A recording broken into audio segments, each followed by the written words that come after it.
Hey everyone, it's another NFL in London podcast here. Wade and Ryan.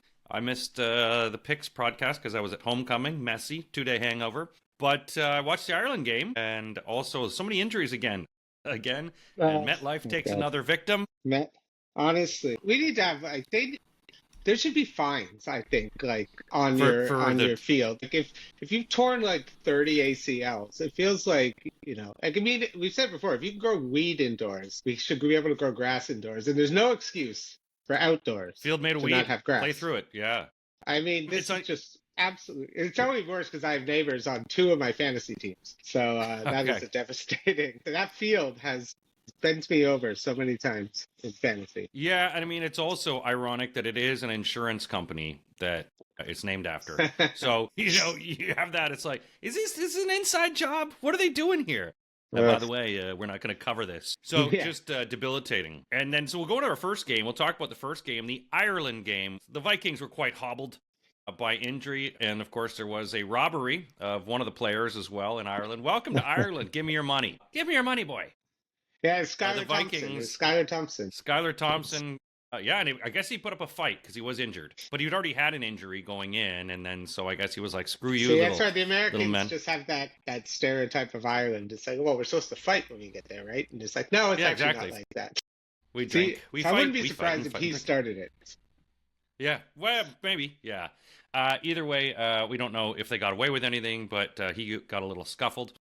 But the Steelers hold on to a victory here. The Vikings, their offensive line was already bad enough, and they get some injuries in this one. Steelers take this one 24-21, and now they're 3-1. Aaron Rodgers with a winning record here, and the Vikings will stay in London. Rodgers is back, and I love the tush push where he just sits there with his arms on his hips, like, I'm not doing nothing, I'm too old for this.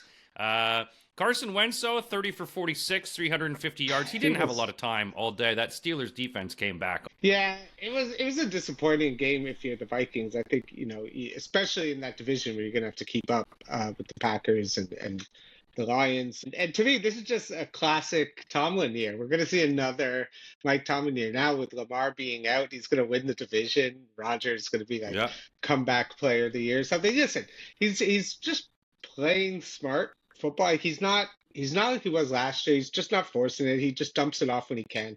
DK Metcalf finally broke one. I think everyone's been waiting for that. Kenneth Gainwell comes in, yards. Yeah. Gainwell comes in, I luckily picked him up last second in fantasy, threw him in. It made no difference. I still got smoked. But, 99 yards, 2 touchdowns, and looked good receiving. So, like, hopefully that kind of continues. And it was just Wentz making the mistakes. And I guess the team, it was a 3-point game.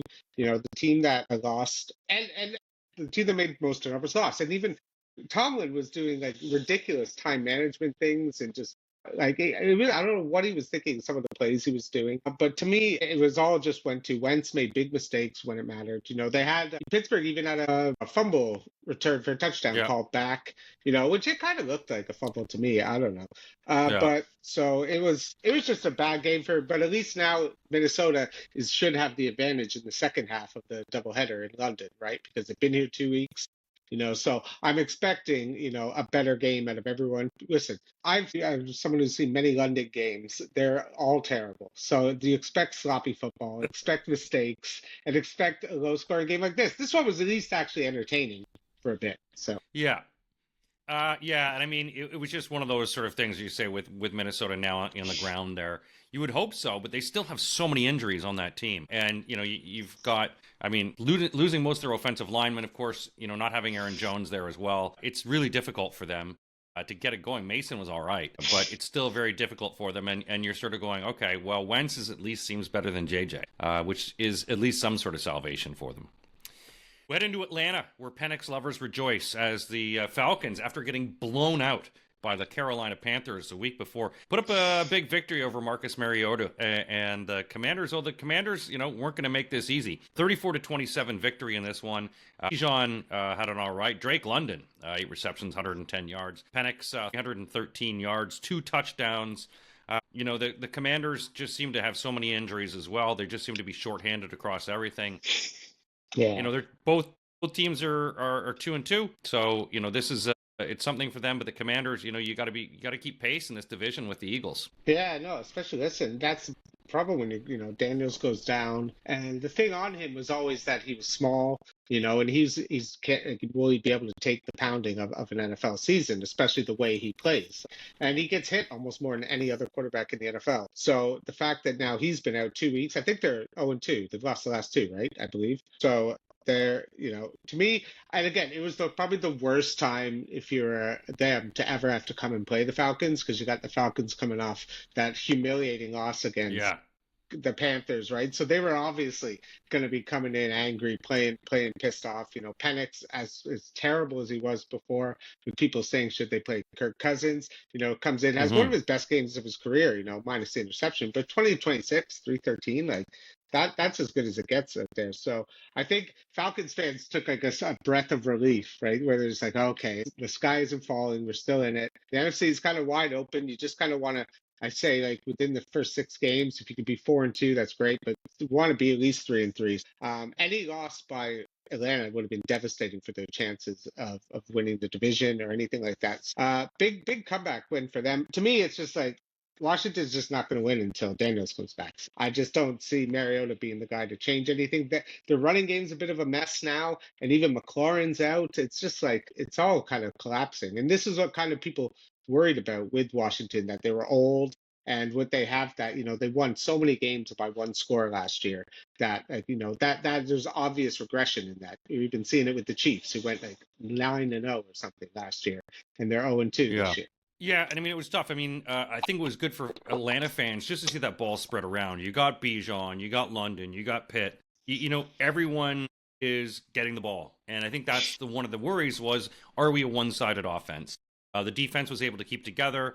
Pitt's obviously recovered that onside kick to sort of end the game. And Washington, even though they were sort of, handicapped in a way, by so many injuries, they did try to make something out of it, but it was just not enough in that one. And good on Falcons for getting the win. Going to your Bills, were 14.5-point favorites, but the Saints were making this game look tough. Mm-hmm. Radler was doing well. Shakir had one of the greatest moves in one of the plays where he was able to break free. Josh Allen, 3 touchdowns. Bills go to 4-0. Bills haven't been 4-0 in ages, and Josh Allen just continues to look MVP, even though, 16 for 22, 209 yards. James Cook got some running down as well with 117 yards. Bills, but the Saints, a bit spirited. 2 teams on opposite end of the spectrum, 4-0. Yeah, it just, especially at the beginning, like the Saints came out, they could run the ball. Again, the Bills run defense. To me, this Bills defense feels exactly the same as the ones I've watched give up 30-something to Mahomes in the playoffs. I don't feel any different. I think when playoffs come, if they play a good team, I think they're going to get smoked. Not smoked in the playoffs. They'll need Josh Allen to put on the cape and miraculously win it, because it's not good, like the way they ran it. Even though Spencer Rattler threw for 126, you gashed him on the ground. He was constantly running on them. They were getting big third downs. They kept it. It wasn't, for a stupid, what's a Philly special that Cole Bishop intercepted, they would have gone down in that game. And after that, they were able to kind of put it away, put it up 10. So to me, it was one of those games, but it's just like, maybe this is just the way they're going to win this year. They're going to play a bit sloppy, but they'll still score 30 and win by 10. So even when they play bad, they score 30 and win by 10. So I guess if that's what I have to live with, I'll live with it. But, you want to see better. Bills have injuries on defense. That's going to come back.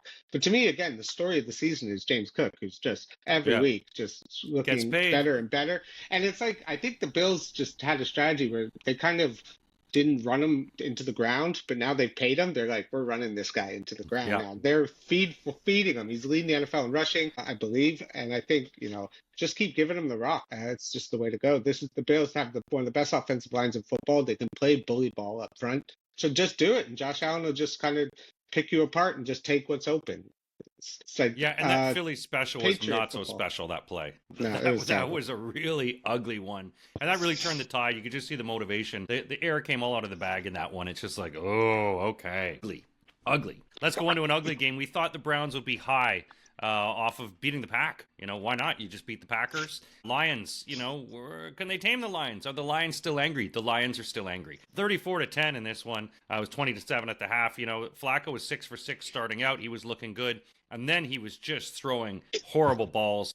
Amon-Ra St. Brown with 2 touchdowns, 70 yards. Gibbs got it going with 91 yards and a touchdown as well. Lions seem to be clicking now. They seem to be the NFC North. This is going to be the team to beat in it. Yeah, and listen, we finally have seen the end of Joe Flacco, which is good. He's been benched.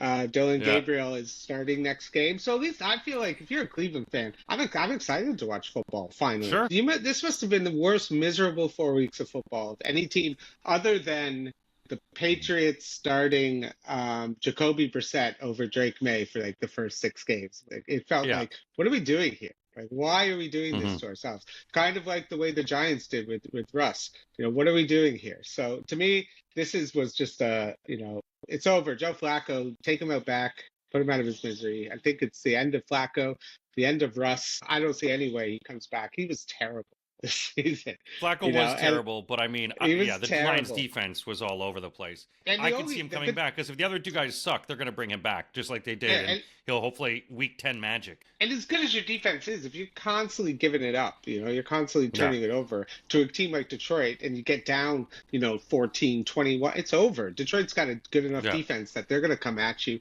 And you got a Flacco who can't even run. You need with guys like Hutchinson coming at you, you're going to have a statue back there, you're going to get killed. At least they have Judkins, something to look forward to, Yeah. a little bit of juice on him. He's looked really good. But to me, thank God we'd never have to watch Flacco again. I feel happy for Cleveland fans.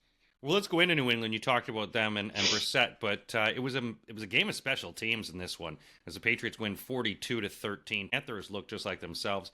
Punt returns, like the Patriots, their special teams was firing all cylinders. Drake May only had 17 attempts, 14 for 17, 203 yards, 2 touchdowns. Hubbard on the other side was the only rushing thing that they had, but Diggs had 101 yards in this one. Patriots look good at home. Panthers look horrible on the road. Bryce still doesn't get a win. He's like the worst away record I think there is on any quarterback. But for the Patriots, looking good. 42 points is a pretty good thing, even if it is the Panthers. Yeah, it's a weird one because you look at the stats and it's like nothing pops off the page, right? There's not like someone who put up 4 touchdowns or 3 touchdowns or anything. It's just kind of like you said, some special teams, some errors, some terrible. But again, this was just coming off. You feel like coming off a big game like a division rival like that. You come out and you put an absolute stinker up. It just it's that consistency with Bryce Young. It's no matter what happens, he'll have a good game and then he's garbage. It's like this roller coaster. It's like, what are we gonna do with this guy? So I'm fascinated to see what the discourse will be when the season's over because it's not going to be good for Bryce. Like Chuba Hubbard's kind of falling apart now. Like as good as he was last year, he's kind of having an off year. Ted McMillan can only do so much. They're still lacking any sort of defense at all. So this team is still like years away, it feels like. And when your quarterback's not able to, make up for all the deficiencies, and then you got a guy on the other side who's Drake May, who looks 10 times better than your guy was, who's the number 1 overall pick. So I found Patriots fans, I'm excited. Like I think they got a good team. I think they're gonna have a really good chance against Buffalo. I'm genuinely terrified of this game against the Patriots coming this week because I think they had a nice bounce back game, but we'll see when they have to kind of play in the big lights and all that against Buffalo, see how they do. But I like Drake May. He looks good this year. Yeah, I mean, you can't really. I mean, to the fault of the Panthers, they really do have a horrible offensive line. So even Hubbard, anyone getting started, very difficult for them. Let's enter the game that has the worst offensive line, it seems now, is the Chargers. And a big surprise to a lot of people, lose to the Giants, who were at home. Giants went 21-18. I mean, you had Rashawn Slater, Mekhi Becton, and now Joe Alt out for the Chargers. Yeah.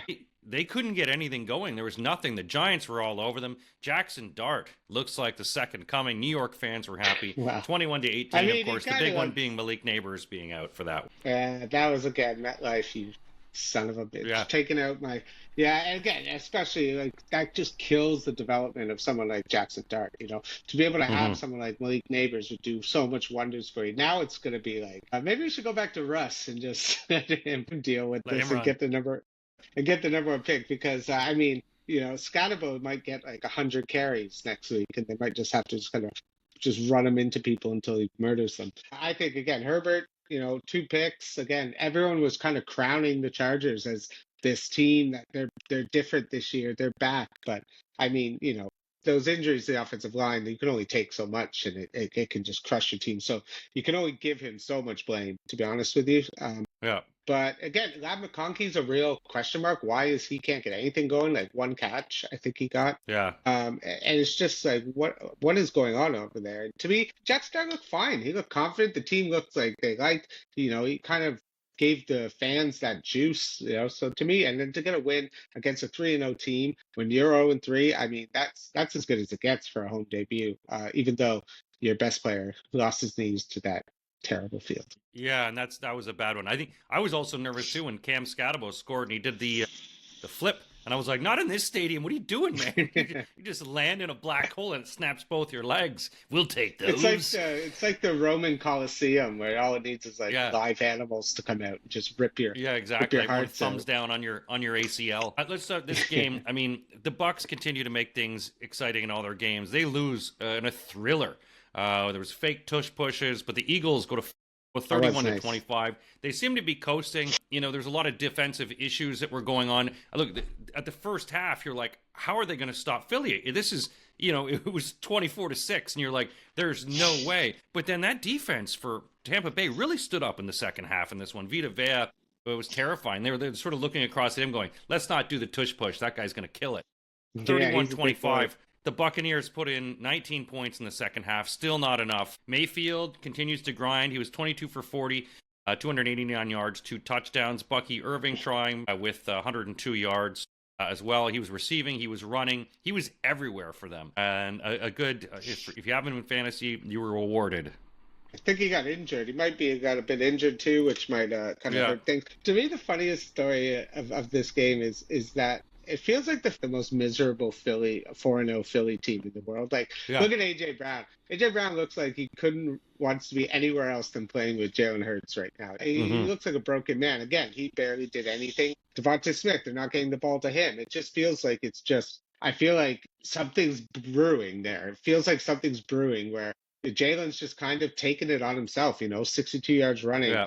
you know, kind of two passes both to Goddard. Like he's not looking that way. And it's like, is there something kind of going on between them? Even though they're 4-0, it's like this is Yeah. something that kind of needs to get corrected because, you can only rely on these amazing things like blocks and all these crazy wins that Philly, like everything seems to be going the way, even though considering like Saquon's still struggling to have a good year, like Yeah. 2.3 a carry. He's barely been doing anything, and they're 4-0 this year. His receivers are doing nothing, and they're 4-0 Yeah. this year. So it just says that Philly's just kind of got the pixie dust, little magic dust on them. That no matter what happens, they just make people make mistakes, and kind of like Buffalo, where they're just kind of like we're not playing our best football, but we're 4-0, and we're just kind of seasoned, and we let other teams mess up, and we'll just take advantage of it. Yeah, one arm behind the back, try to beat us. I know, and I think the advantage was also going into this game when I started looking at it, and it was like 34 degrees Celsius out, and you're like, okay, this should be Tampa Bay's game, but it didn't really matter to the Eagles. They stomp on and keep winning. I don't know if I would have predicted a blowout here, 26-0 for the Texans over the Titans. The Titans just look the Texans didn't even look that good.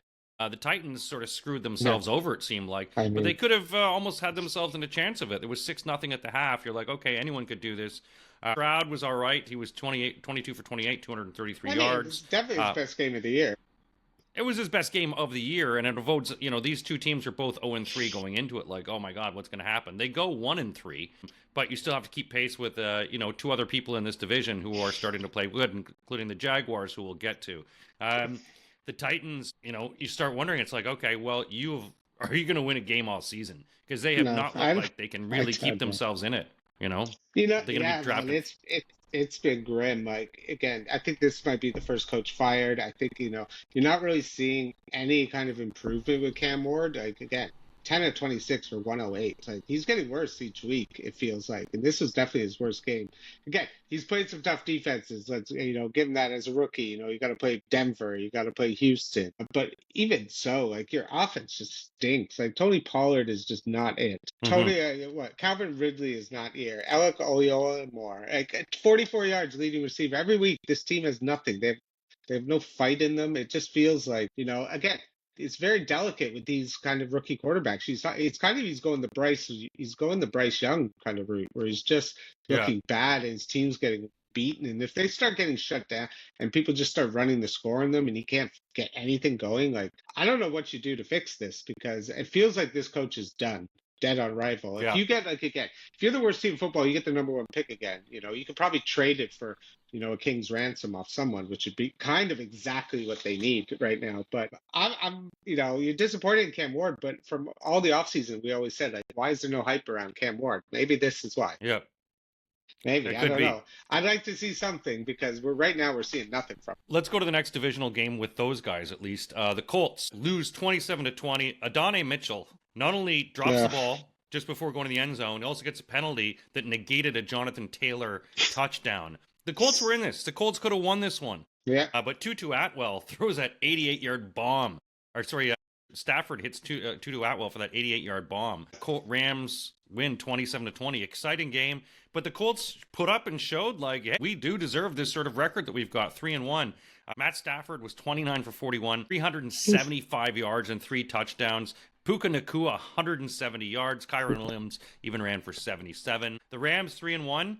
Moving on, they're going to play this Thursday as well, which we'll get into with our prediction for that game. But this was a good game, and the Colts showed that that record was justified. They're 3-0. This was an exciting game, but they were just broken down by their own mistakes. Yeah, to me, the whole story of this game, outside of Stafford, but we always know Stafford's good, is just Puka Nacua looks like the best receiver in all of football. I think he's on pace to kind of shatter records this year. And if he can keep this up, and I don't see why, I bet him on the over in one of my bets, and he hit it in like the first, like almost halfway through the second quarter, he was over it. They've already put the line up to like 96 this week because they just think that there's just no stopping this guy. He's like a man possessed out there. Him and Stafford are just cooking up things. McVay's finding ways. I think the fact that Devontae Adams is out there just kind of makes things so much easier for him because Cooper Kupp couldn't really do that last year. And the Rams, again, like you said, they were lucky to win this, but don't get me wrong, they probably should have. And the Colts, this is just one of those ones. Daniel Jones, 2 picks. Again, the turnover is going to be the difference. But you can't give up, 89-yarder with like a minute left. No. But to me, it's just, again, and like you said, Adonai Mitchell does that. It's just one of those games. I think the Colts kind of were a sneaky 3-0. To be 4-0, I don't feel like, considering what happened with the Broncos game and the too many men on the field, the penalty that gave me easy. So to me, 3-1 feels exactly where they should be, and the Rams kind of needed that after kind of blowing it last week against Philly. Yeah. Go from eye of the Tiger to eye of the Jaguars, who take a victory, beating the 49ers at home 26-21.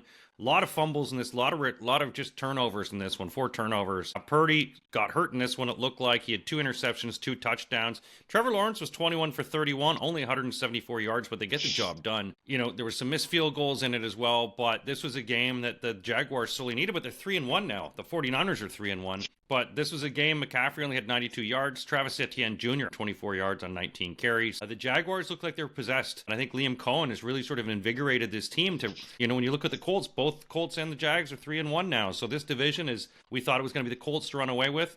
Jags prove we're not going away. Yeah, it's just, to me, I think the Niners just, again, it's just the injuries. These guys are devastated across, losing Bosa. The fact that Pearsall's still playing injured, Jaquan Jennings is playing injured. They did pretty much nothing. It was just kind of dump it off to McCaffrey all day, run it to him.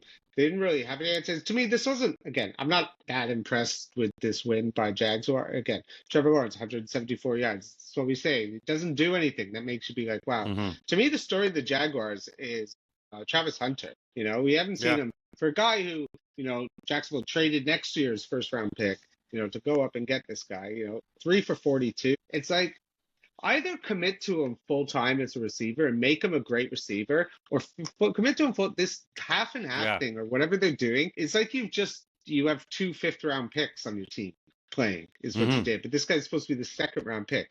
It's not going to work. This stupid strategy of let's play him offense defense unless you want just 40 yards. I think you should just play offense. It'll help Brian Thomas Jr. become better because he's been also another massive disappointment. If you shouldn't be this bad at 174 with those 2 as your starting wideouts. And, I mean, and then ETN, who's looked really good coming up, another 120 yards. To me, this is just the We'll see. I'm not even We'll see what the Jags are. They might, have a shot to win the division, but no one's afraid of the Jags. No. Moving to the late games, this game was a game everyone wanted to watch, and it turned out to be almost a blowout pretty quick. The Chiefs outlast 37-20. It looks like the Chiefs were back. Mahomes was shining and just won 4 touchdowns, and Lamar got hurt, but they looked like they just sort of gave up at half. The Chiefs stomped over them. It was 20-10 at half, and then the Chiefs just kept on going. The Ravens weren't able to keep up. And now, of course, the Ravens are 1-3, tied with Cleveland in the bottom of the division. And this is not something anyone expected, but you're also like, how are you going to get out of this hole now? They just don't look like they're playing with any ferocity. No, I mean, they got decimated, to be honest with you. Like, they've lost so many guys from defensive, the guy with blood clots. I can't pronounce his name. They lost, Roquan Smith got injured. Wiggins got injured. Yeah. I think Humphrey got injured. It was like McCollum's out there throwing the scrubs. But to be fair, like I've said over the past couple of weeks, I'm just not worried about the Chiefs. They'll be fine. But then this kind of was that game. But look, Xavier Worthy should not be your leading rusher. I'm sorry. He should not be your leading rusher. This team cannot run the ball. And I think, you're asking a lot for when this comes into, the harder months and the grind of December and January. If you're still getting 7 for 35 like every single week, if I'm Kansas City, I'm on the phone trying to get a running back off somebody who's lost just because this is not working. But Mahomes was Mahomes. He was great. And Lamar, again, this is just, it's like lots of people are saying, I just think, like he just has the boogeyman. Kind of like the difference between like Josh Allen and Lamar when they play the Chiefs is Josh Allen always plays great in these games against the Chiefs. It's not him who loses. It's his defense or his coaches or someone else. Every time Lamar plays the Chiefs, he has the worst game. Every time Lamar plays the Chiefs, they don't run it with Derrick Henry at all. 8 carries. It just feels like they just say, hey, we got Derrick Henry. They're like, always think, oh, we can fool Spags. And Spags is like, we're not scared of you guys. They're not scared of like every other team is. And now Lamar's been hurt for 3 weeks. If they're down, they lose those next 3. Like, good Lord. And it's, if Cooper Rush, 1-6. If Cooper Rush is your backup, I don't see you winning any of those games, especially with all the injuries on defense. So it could be like, the Ravens when Lamar gets back has to run off like, set 10 straight to make the playoffs or something. 9 straight maybe to make the playoffs. Yeah, no, I mean. And they can do it if they get healthy, but they're in trouble. They're in a world of trouble. They're going to have to get very healthy. The Chiefs brought in Gardner Minshew, 2 attempts, -3 yards. So Minshew mania, maybe not his back. Let's head into this game, exciting game, a blocked field goal. The Bears get a win. It was tough. It looked like the Raiders were coming after us at front. Ashton Genty had fun. He was all right, but Ashton Genty had the game that he wanted. 21 carries, 138 yards, and a touchdown. The Bears get the win, though, even though Ben Johnson was visibly frustrated, visibly upset with the team. There's still far too many false starts happening. I don't understand. 4 weeks in, we still have the same fucking guys doing false starts, and I'm just like, I don't know. Like, we need the offensive line, but Jesus, every game, guys. The penalties are killing us. But the Bears get the win. Josh Blackwell blocks a field goal. Bears preserve their win. And the Bears go to 2-2. The Raiders 1-3. Despite a spirited attempt at home, they lost. Bears win. Yeah. Again, and the Bears could have easily lost, block field goal at the end with Carlson kind of going for that. To me, Geno's just been terrible. I'm really surprised how bad he's been. They were better with Minshew at quarterback. He's got, 7 picks, 8 picks this year going off. I'm glad Genty had that first great game. They need it. But again, I still don't think Bowers is fully healthy. Or if he is, like, how are you not getting him the ball? Like, he almost broke records last year with Minshew. Again, Myers, they weren't able to really do anything against a Bears defense that, we've seen teams be able to kind of pass on and do what they want. The Bears, to me, still, they need a running game for Caleb. Like, DeAndre Swift's just not doing it. I'd rather see Monange get some chances because how could he be any worse than what we're seeing? And also, again, you see nothing. You're getting nothing from your tight end position. You drafted a guy. You see Tyler Warren out there in Indianapolis, just a monster, like next George Kittle. And your guy can't even get a catch. Loveland, struggling. Loveland and Komet still committing penalties and stuff like that as well. It was disappointing. I think Caleb was fine. He had his moments, but coming off that great game, you kind of expected him to kind of maybe even just stack good games on top of each other. Especially against a defense like the Raiders, who you should be able to do that against. Yeah. Let's go into the Sunday night game, the Funday night game, where it looked like the Packers were going to blow this one out. They're up 10-0, and then comes Dak. The Cowboys' offense looked fantastic in this one. The Packers' defense, not as much. 40-40, goes into overtime. These guys get a tie. The Packers got to start worrying. They've lost one, and now they've tied one. They're only 2-1-1. Cowboys 1-2-1. A lot of people go, no, they should ban ties in football. How long? Who wants to watch this go on forever? Jordan Love had 3 touchdowns. Josh Jacobs got some points. George Pickens, that was what everyone was talking about. This guy was all over the place. 8 receptions, 134 yards, 2 touchdowns. And Romeo Doubs in his big old cheese helmet. Every time you're like, that's a big helmet. But he looked good as well. A lot of people regretting the fact they didn't have him on fantasy. I did not put him in either. It was very upsetting. He put up some points that game. I know he did. It cost me the game, my game, unfortunately. Yeah. But yeah, it was a hype return of Micah Parsons, though. I think it was just everyone's expecting, he was going to go crazy. And I think Dallas just heard it all. And Dak Prescott, he played great. He was out there. Everyone was talking about how great this Packers defense was. And he just kind of had his way with them, even without CeeDee Lamb. George Pickens looked great. He was just on point everywhere, kind of going it back. And the fact that at the end, LaFleur had a chance to kind of go for it. Just some bad clock management, not even just kind of going for the tie. And it was a bit of it's the problem with kind of 10 minutes is because if someone does like an 8-minute drive, you're kind of in trouble if you need to get points. So it should be 50. That's my thing. Keep it the same, but it should be 50. I don't think 5 minutes is going to kill anybody. But yeah, awesome game. Like, this is what football's about. The fact that we always get these games, it seems, on Sunday night, it just shows like the NFL schedule makers just know how to just set up like people's excitement because, it was definitely the game of the week, maybe even game of the year. I can't be game of the year if you're tied, unfortunately. The Bills game will still pass it at 41-40.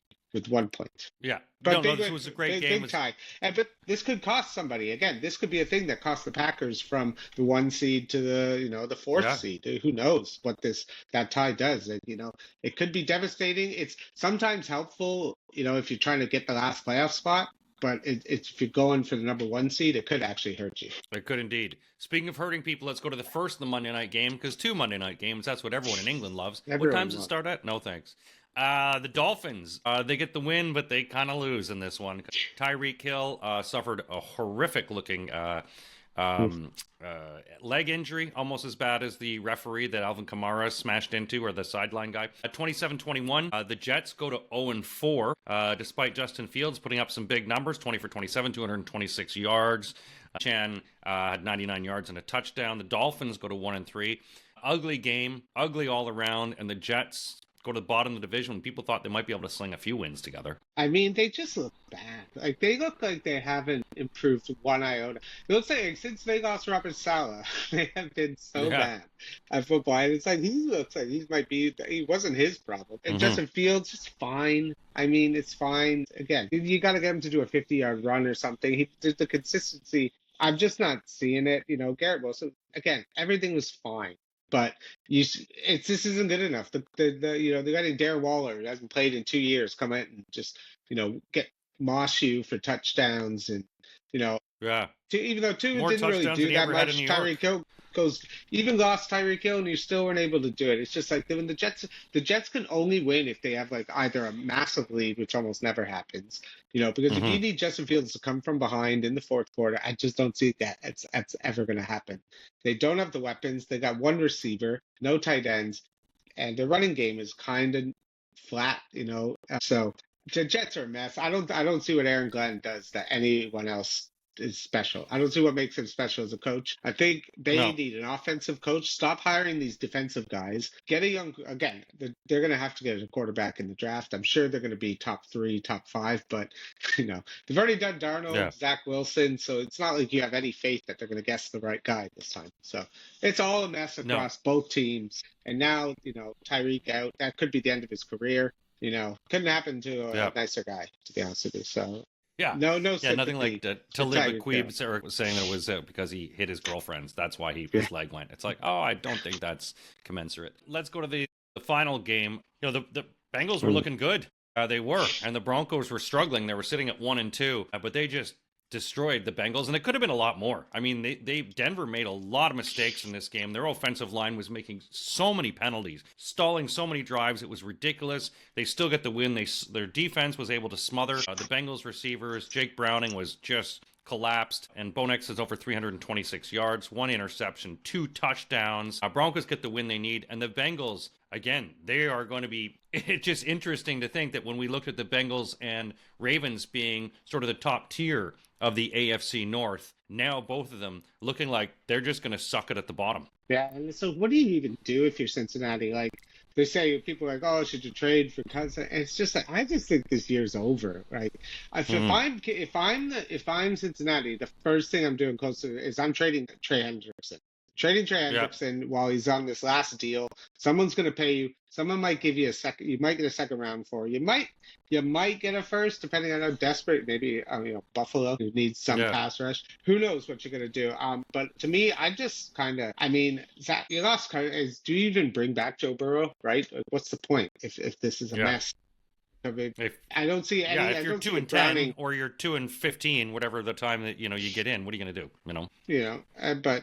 You say, like, again, he's played, tough defenses, playing Denver, was it Pittsburgh? Was it Pittsburgh? No, Minnesota, the other one, Minnesota. So, again, 2 tough defenses. But, again, you still got T. Higgins, you got Jamar Chase, you got Chase Brown. But, again, you did nothing with the offensive line, did nothing with the defense. It seems it's over. I would just trade what valuable pieces I have. You got your 3 guys under big money and just load up on defense, load up on offensive line and defense, and just give Joe Burrow time and stop getting him hurt for everyone's sake. No, for sure. Well, let's get into our Thursday night game, Week 5 Thursday night game, and we start looking. Matt Stafford is second in passing yards, with only behind Dak Prescott, funnily enough, as the Rams are hosting San Francisco. Both teams are 3-1, although it's 5.5-point favorites for the Rams at home, 47 points over under. We saw the 49ers, often injured, very injured, struggle against the Jaguars team that came after them. And you look just how this Rams team has just been spreading the ball around. Is there any hope for the 49ers in this one after losing at home? Will they have any better luck going into Los Angeles, where the Rams are playing hot football? Both teams at 3-1. I mean, it's going to be tough. Again, Rams at home, Stafford, the way he's looking, Puka, who's going to cover him? This guy's, I think it's like over under this game's like 96 or something like that. I just don't think there's a number I'd be afraid to even bet. Yeah, just keep hitting it until because I mean, I don't see who's going to stop him on San Francisco. The fact that this is on turf, is it on turf? They have turf there? I can't remember. SoFi? No, it's SoFi Stadium. No, anyway, it's nice I think a hybrid. This is at home again. This is a great one because you're gonna have a lot of Niners fans, so it'll be a good kind of back and forth. But to me, it's just about injuries. One team is decimated, one team is healthy, and I'm gonna go with the better quarterback at home. I'm not saying who's the better play caller, but to me, it's just like if Pearsall's questionable again, you can't really rely on him. If Jaquan Jennings is out, they're just going to put everything in stopping McCaffrey, and then I just don't think Brock Purdy is going to be able to do anything. So to me, I think the Rams kind of take this. I'm going to go 27-20 Rams. Yeah, I'm similar with you on this one. I think the over under is 47. I got it 50 points. The Rams score a lot of points, and I can see Stafford having another big game in this one. I've got the Rams to win this one 30-20. Again, San Fran is really going to have to try to muster some stuff. And Purdy still looks a bit hurt. He still looks like he's not 100%. Maybe they shouldn't have rushed him. Maybe they should have just let Mac Jones go. But I don't see too many ways that San Fran is going to win this one. Of course, I also picked the Chargers last week, and look what New York did to them. But I think that's what's going to happen. Folks, that's it for this podcast. It's very exciting. We'll be talking about the London game coming up, and we've got some exciting news we'll be able to share with you. Also, a new website if you want to check out NFLinLondon.com. That's it for this podcast, folks. Thanks for listening.